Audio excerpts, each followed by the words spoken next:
What makes these prison gangs the most dangerous in the U.S.? The sirens were still echoing when the gates slammed shut behind Warden Isaac Mercer. He moved fast across the yard, boots crunching across gravel soaked with the cold morning dew.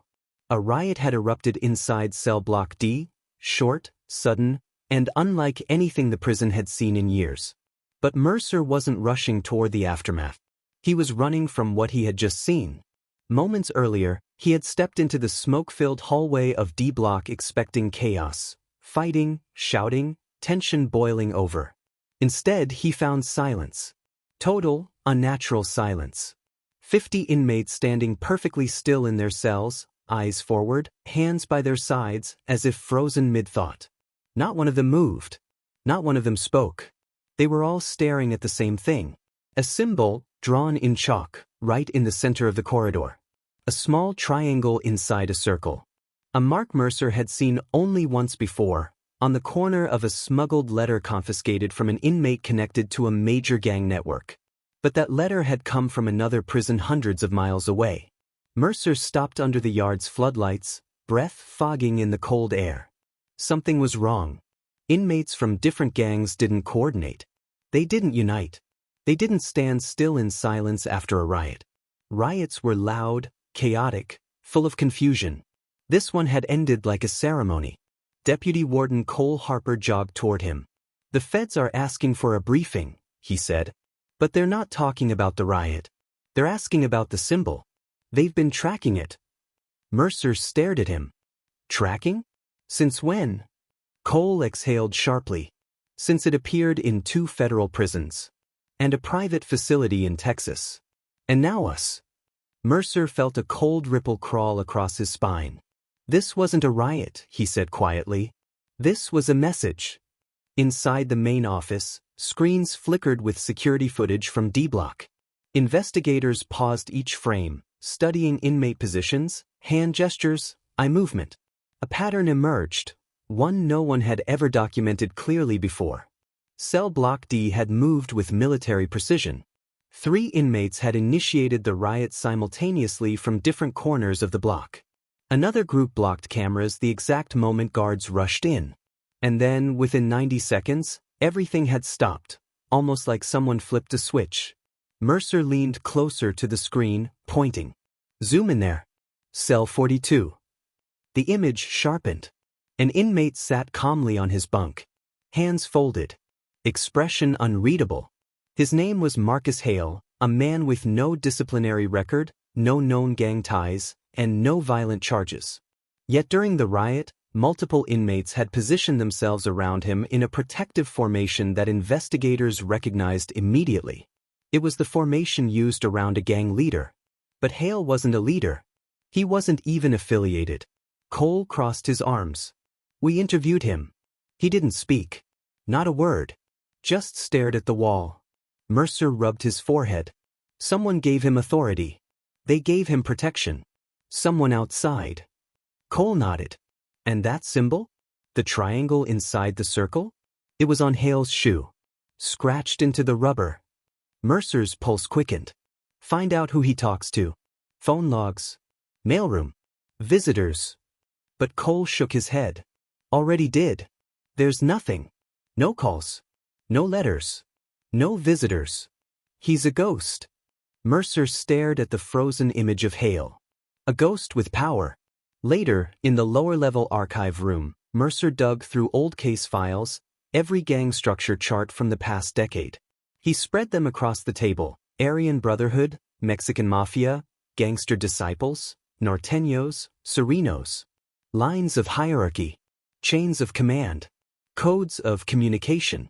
But not one chart contained the symbol he saw today. Not one mentioned a triangle and circle. Then he noticed something. 3 different charts showed a mysterious blank entry, an unnamed position at the top of influence maps from different prisons. Some investigators called it the silent shot caller. Others wrote unknown coordinator. No one had ever identified who it was, or even confirmed the role existed. But one investigator, years ago, added a handwritten note in the margin of his report. Not a leader. A connector. Someone who links multiple gangs through shared rules. Mercer felt his stomach tighten. A connector. Someone who could unite rival gangs without ever revealing their identity. Someone who used symbols, coded gestures, and silent movements to control entire blocks. Someone the inmates didn't fear. Someone they respected. Mercer's phone buzzed sharply on the table. It was Cole. You need to get back to D Block. Now.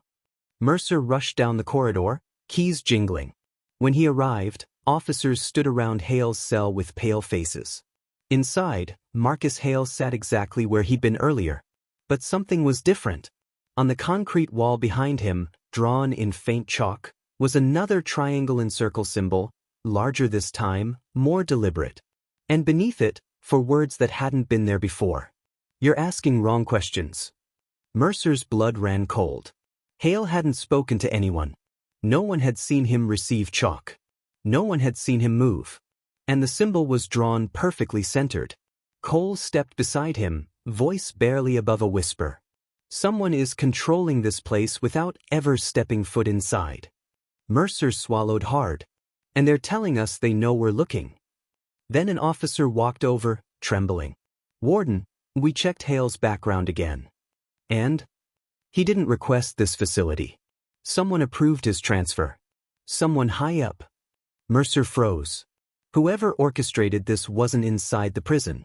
They were far above it. And when Mercer opened Hale's mattress, what he found changed everything. Warden Mercer's flashlight trembled slightly as he sliced open the seam of Marcus Hale's mattress. Officers crowded around the cell door, the cold fluorescent lights humming above them. Everyone expected contraband, maybe coded notes, maybe a hidden phone, anything that would explain how a quiet, invisible inmate had somehow become the center of a riot. But when Mercer pulled out the object, he felt the room tighten. It wasn't a weapon. It wasn't drugs. It wasn't a phone. It was a file. Neatly wrapped in plastic, thin, official-looking, and stamped with a seal Mercer recognized immediately. Federal Bureau of Prisons, Internal Transfer Authorization. Cole stepped forward. Why would Hale have that? He's an inmate, not staff. Mercer handed it to him. Open it. Inside the file were transfer orders, but not Hale's. They belonged to 6 high-ranking members of 3 different gangs, men who were never supposed to be in the same facility again. Each name was paired with notations Mercer had never seen before. Placement approved by director-level override. Behavioral Influence Program candidate. Relocation per Shadow Directive. Cole looked up sharply. Shadow Directive? That's not a real program. Mercer stared at the stamped signature. The name was redacted, but the initials were visible. AC. We need to find out who approved these, Mercer said. Cole shook his head slowly. We already tried. That clearance doesn't exist in our system. The officers exchanged uneasy glances. Hale sat on his bunk, silent, breathing softly, watching nothing and everything at once. Mercer leaned in. Who authorized your transfer? Who put you here? Hale blinked once. Slowly. Then he whispered, his first words since arriving at the facility. You're searching in the wrong direction. Mercer's stomach tightened. What direction should we be looking? Hale lowered his head and closed his eyes. Up. Hours later, Mercer and Cole were in the administrative wing, poring through layers of digital records, hidden access logs, administrative overrides. The deeper they dug, the more they realized something unsettling. Marcus Hale didn't exist before 5 years ago. No juvenile record. No past incarceration. No school history. No military service. No employment trace. It was as if someone had created him from scratch. Cole finally slammed his hand on the desk. We're not hunting a gang member. We're hunting a planted asset. Someone placed inside prisons to what? Monitor? Influence. Mercer looked back at the transfer orders. No. Not monitor. He tapped the symbol. To organize.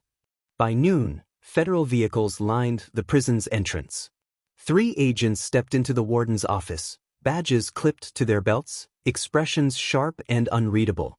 Their presence alone made the room feel colder. Agent Marlowe broke the silence. Warden Mercer, you've stumbled into an ongoing investigation. one far above standard operations. Mercer crossed his arms. Your investigation is happening inside my prison. I need to know what's going on. The agent exhaled slowly. What you witnessed in cell block D was not spontaneous. It wasn't gang-initiated. It was orchestrated. We know, Cole snapped. By who? Marlowe paused. By a man we've been tracking for over a decade. Someone who has never been captured on camera. Someone who speaks through symbols, transfers, and carefully placed handlers. Mercer raised an eyebrow. Handlers? You mean Hale? Hale is one, Marlowe confirmed. There are others in facilities across the U.S. They call themselves observers. They're embedded inside prisons, regardless of gang boundaries. Their job is to unify influence quietly, without anyone noticing. Mercer stared. Why would the federal government allow something like that? They didn't, Marlowe said. This wasn't authorized by any known agency. Whoever is doing this is using federal systems, without federal approval. Cole felt the blood drain from his face. Meaning someone outside the system has access inside. Marlowe nodded once. We believe this individual, known only by the initials AC, has been orchestrating coordinated prison communications for years. And the symbol you found, he tapped the chalk triangle with the circle, is his signature. Mercer leaned forward. Then tell me this. What does AC want? Marlowe swallowed hard. To make every gang follow the same rules. To create order out of chaos. To build the most silent, most efficient communication network inside American prisons. Why? Because such a network can't be traced. Can't be tapped. It's the perfect infrastructure for controlling information across entire states. Mercer stared at him, absorbing the weight of the words. A shadow leader. Multiple gangs connected. Silent observers embedded inside prisons. A network built from inside the system. And where does Hale fit in? Marlowe hesitated. Hale was supposed to be removed from this facility months ago. We had him under surveillance. Someone intercepted the transfer and placed him here instead. Mercer whispered, see. Marlowe nodded. Then the lights flickered. Twice. Then the PA system crackled. Every officer froze. A distorted voice echoed through the prison speakers, calm, unhurried, almost polite. Warden Mercer, you've opened the wrong file. The room went silent. Cole's eyes widened. How did they access our system? Mercer didn't answer. His heart pounded as the voice continued. Stop searching. The observers are not your concern. Static crackled. It is the architect you should fear. The speakers cut off. Mercer's hands trembled slightly. The architect. AC. A figure able to move inmates, override federal databases, and infiltrate a secure prison system in real time. Then a guard sprinted into the office. Warden. Hale is gone.